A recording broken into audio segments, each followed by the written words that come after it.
नमस्ते भारत। आप सभी लोगों के सामने बहुत ही महत्वपूर्ण तथ्य और फैक्ट्स में लेकर के आई हूं। मिस्टर अर्नब गोस्वामी का जो केस है, जो एक्चुअली एक नॉन इशू था, उसको इतना बड़ा इशू बना दिया गया है अपनी राजनीति बचाने के लिए, देश को अस्थिर करने के लिए, देश में भ्रम फैलाने के लिए। और एक सच्चे राष्ट्रवादी पत्रकार जो देश के लिए सच बोलते हैं, जो मां भारती के पक्ष में खड़े हो जाते हैं, जो उन सामान्य भारतीय नागरिकों के पक्ष में खड़े हो जाते हैं जिनकी कोई आवाज बनने को तैयार नहीं होता है, जो इस देश के अंदर कांग्रेस पार्टी के स्कैम आफ्टर स्कैम एक्सपोज करते रहे हैं, जिन्होंने हमेशा, चाहे वो जेएनयू में टुकड़े टुकड़े गैंग रहा हो, चाहे शाहीन बाग की सच्चाई दिखाने की बात हो, चाहे हाथरस को एक्सपोज करने की बात हो, चाहे पालघर के संत महाराजाओं को न्याय दिलाने की बात हो, सुशांत सिंह राजपूत को न्याय दिलाने की बात हो, उन्होंने उन तमाम चीजों के खिलाफ बोला जो देश के और लोगों के विरोध में जाती हैं। जिन लोगों को न्याय की आवश्यकता होती है वो उनकी आवाज बन जाते हैं। तो ये आंख की किरकिरी आज बन गए हैं, काफी समय से बने हुए हैं कांग्रेस पार्टी के खास तौर पर, और बाकी तमाम ऐसे लोगों के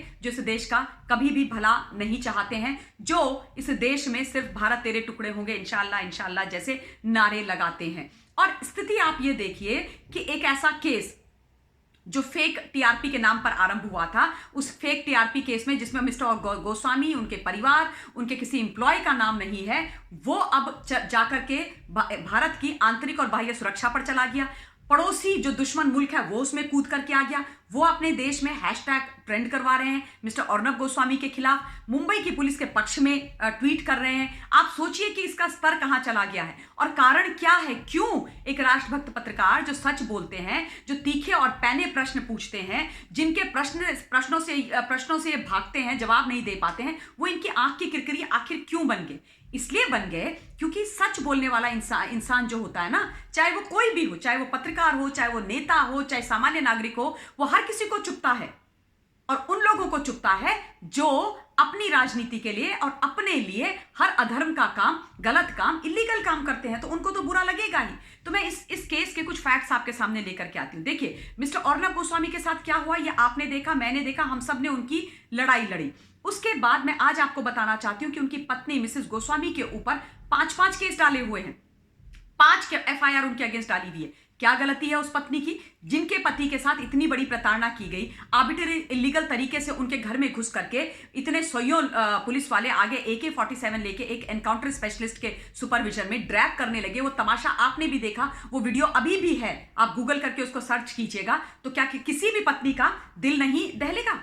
वो क्या उन लोगों से पूछेगी नहीं कि मेरे पति का क्या कसूर है? अपने पति जिस पुलिस की गाड़ी में आप उनको अरेस्ट करके लेके जा रहे हो, उनके उस गाड़ी के पीछे पीछे नहीं भागेगी? और उसके बाद आप उनके बाल पकड़ के खींचो, उन पर 5 केस डाल दो। ये कसूर है एक पत्नी का? कौन सी पत्नी ऐसा नहीं करेगी भाई? मैं ये जो महाराष्ट्र के नेताओं से ये पूछना चाहती हूँ कि जब आप लोगों के साथ कुछ गलत होता है तो आपकी पत्नियां क्या चटकनी लगा के कमरे में छुप जाती हैं कि जो करना है करो भाई, इनको मारो, कूटो, ले जाओ, जो करना है? ऐसे नहीं होता है, ऐसे नहीं होता है। तो ये एक सच्चाई है। एक ये सच्चाई है कि इनके परिवार वाले, तो इनके परिवार वाले दूसरों के परिवार वालों के साथ ये कुछ भी कर सकते हैं। उसके अलावा उनके जो बेटे हैं मिस्टर गोस्वामी के, अभी उन्होंने अपना जीवन आरंभ भी नहीं किया है, अभी उनके आगे बहुत लंबा भविष्य, लंबा करियर पड़ा हुआ है। उस बच्चे के ऊपर 4 नॉन बेलेबल केसेस डाल दिए हैं, 4 नॉन बेलेबल एफआईआर करके रखी हुई है। क्या कसूर है उस बच्चे का कि वो एक राष्ट्रभक्त पिता का पुत्र है? उनके पिता इस देश के लिए खड़े होते हैं, सच बोलते हैं, सच की लड़ाई लड़ते हैं, किसी से डरते नहीं है।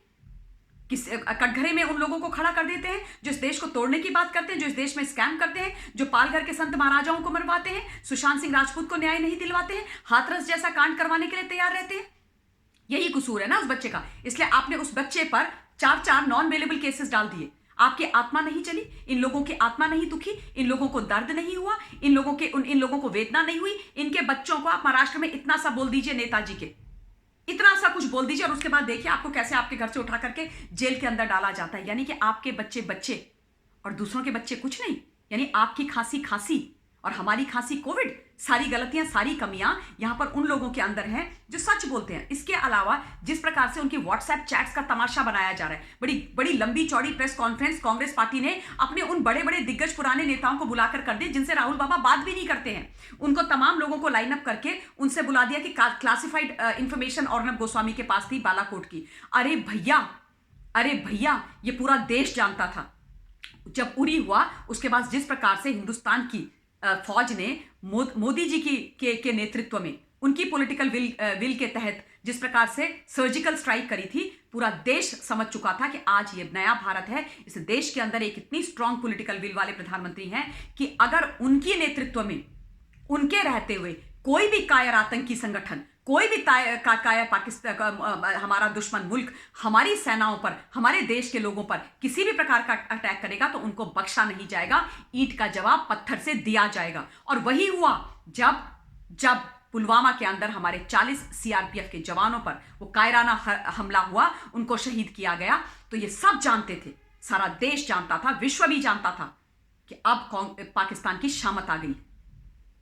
क्या होगा ये किसी को नहीं पता था और उसके बाद एयर स्ट्राइक की गई। आप ये लोग क्या सोचते थे भाई, ये कांग्रेस पार्टी वाले 26/11 हुआ था इनके टाइम पे और इन्होंने सब कुछ जाने दिया, कुछ नहीं किया, सोते रहे आराम से। इतने लोग शहीद हो गए, इतना बड़ा टेरर अटैक हुआ। हमारे देश में फाइटर एयरक्राफ्ट भी थे, फाइटर पायलट भी थे, सारे लोग तैयार थे। कुछ किया इन्होंने? करते ना तब तो, क्योंकि इनकी पॉलिटिकल विल नहीं है। क्योंकि पाकिस्तान के खिलाफ जो इनकी बी टीम है उसके खिलाफ कैसे कर देंगे भाई अटैक? इनसे क्यों नहीं क्वेश्चन कोई करता?